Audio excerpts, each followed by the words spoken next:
بسم الله الرحمن الرحيم. ليس البر أن تولوا وجوهكم قبل المشرق والمغرب ولكن البر من آمن بالله واليوم الآخر والملائكة والكتاب والنبيين وآتى المال على حبه ذوي القربى واليتامى والمساكين وابن السبيل والسائلين وفي الرقاب وأقام الصلاة وآتى الزكاة والموفون بعهدهم إذا عاهدوا والصابرين في البأساء والضراء وحين البأس أولئك الذين صدقوا وأولئك هم المتقون. يا أيها الذين آمنوا كتب عليكم القصاص في القتلى الحر بالحر والعبد بالعبد والأنثى بالأنثى فمن عفي له من أخيه شيء فاتباع بالمعروف وأداء إليه بإحسان ذلك تخفيف من ربكم ورحمة فمن اعتدى بعد ذلك فله عذاب أليم. ولكم في القصاص حياة يا أولي الألباب لعلكم تتقون. كتب عليكم إذا حضر أحدكم الموت إن ترك خيرا الوصية للوالدين والأقربين بالمعروف حقا على المتقين. فمن بدله بعدما سمعه فإنما إثمه على الذين يبدلونه إن الله سميع عليم. فمن خاف من موص جنفا أو إثما فأصلح بينهم فلا إثم عليه إن الله غفور رحيم. يا أيها الذين آمنوا كتب عليكم الصيام كما كتب على الذين من قبلكم لعلكم تتقون أياما معدودات فمن كان منكم مريضا أو على سفر فعدة من أيام أخر وعلى الذين يطيقونه فدية طعام مسكين فمن تطوع خيرا فهو خير له وأن تصوموا خير لكم إن كنتم تعلمون. شهر رمضان الذي أنزل فيه القرآن هدى للناس وبينات من الهدى والفرقان فمن شهد منكم الشهر فليصمه ومن كان مريضا أو على سفر فعدة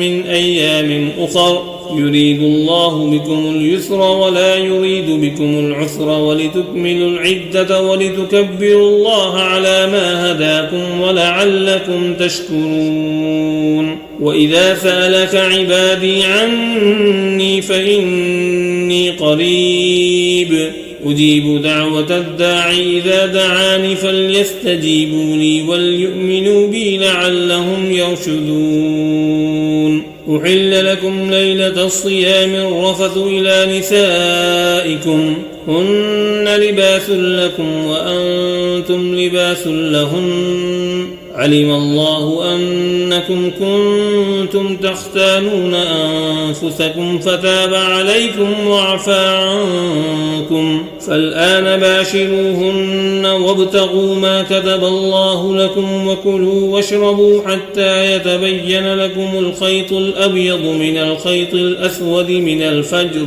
ثم أتموا الصيام إلى الليل ولا تباشروهن وأنتم عاكفون في المساجد تلك حدود الله فلا تقربوها كذلك يبين الله آياته للناس لعلهم يتقون. ولا تأكلوا أموالكم بينكم بالباطل وتدلوا بها إلى الحكام لتأكلوا فريقا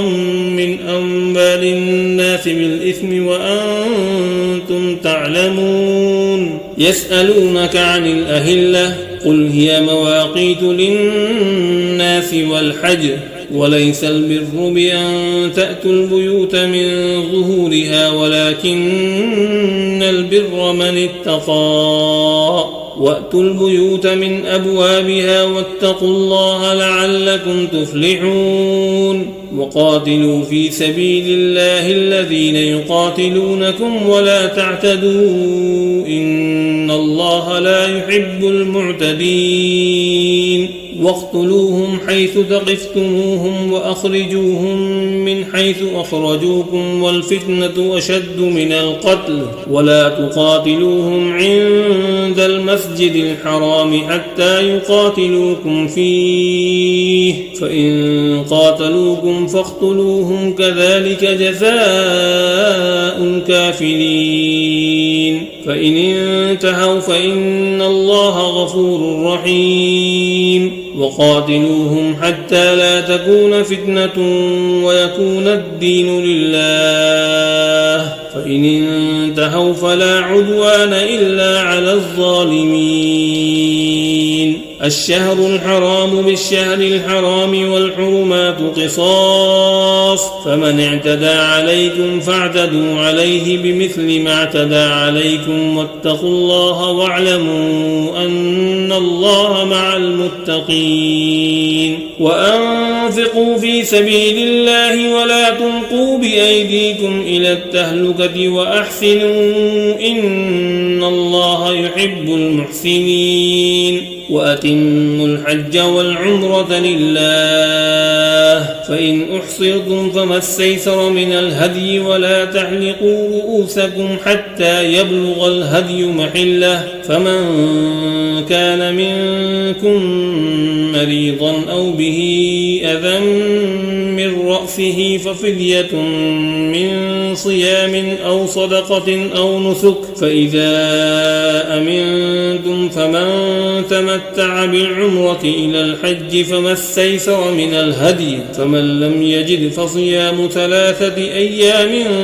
في الحج و7 إذا رجعتم تلك 10